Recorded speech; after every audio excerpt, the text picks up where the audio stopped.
থাকতে চাইলেই কি থাকা যায়? দুদিনের কথা বলে আসছিলাম, দুদিনের মধ্যেই নিতে চলে আসলো। তাই আমার শুরু হয়ে গেল আবার সেই ব্যস্তময় জীবন।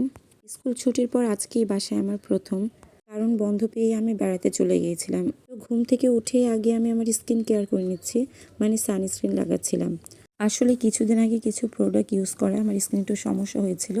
তো ডক্টরও দেখানো লাগছিল। তো ডক্টরই আমাকে বলল যে সানস্ক্রিনটা একটু বেশি করে ইউজ করার জন্য।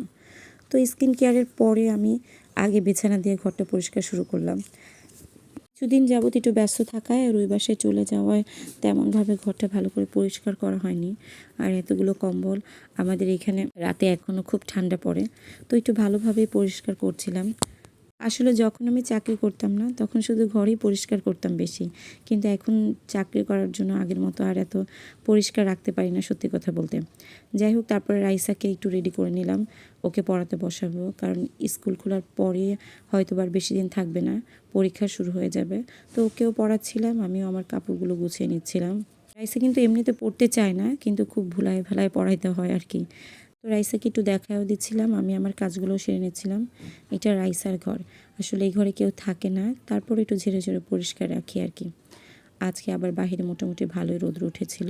তো রাইসাকে নাস্তা করালাম। আজকে রান্নার জন্য নিয়েছিলাম কচু শাক, দেশি মুরগি আর পুঁটি মাছ। আর তারপর আমি আমার এই যে রান্নার জন্য আয়োজন শুরু করে দিলাম। শাকগুলো খুব ভালো করে ধুয়ে নিচ্ছিলাম। এই কচু শাক ভাজিটা আবার আমাদের ঘরে সবাই খুব পছন্দ করে, অনেকগুলো করে রান্না করি, তারপরে শুধু শুধুই অনেকে খায়।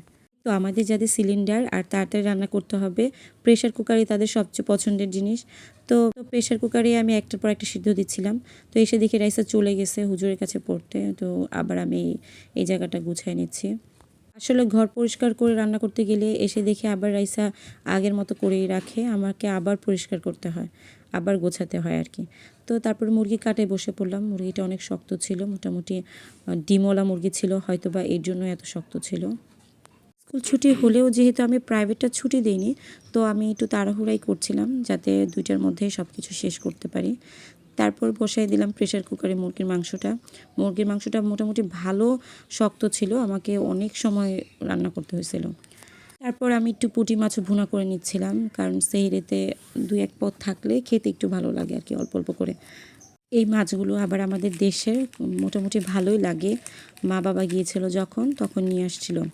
এখন প্রায় 12টা 12:30 বেজে গেছে, আর মাত্র 1-1.5 ঘন্টা আছে। তো 1-1.5 ঘন্টার মধ্যে আমাকে আরও অনেক কাজ করতে হবে। এর জন্য আজকের ভিডিওটা এখানেই শেষ করছি। আল্লাহ হাফেজ।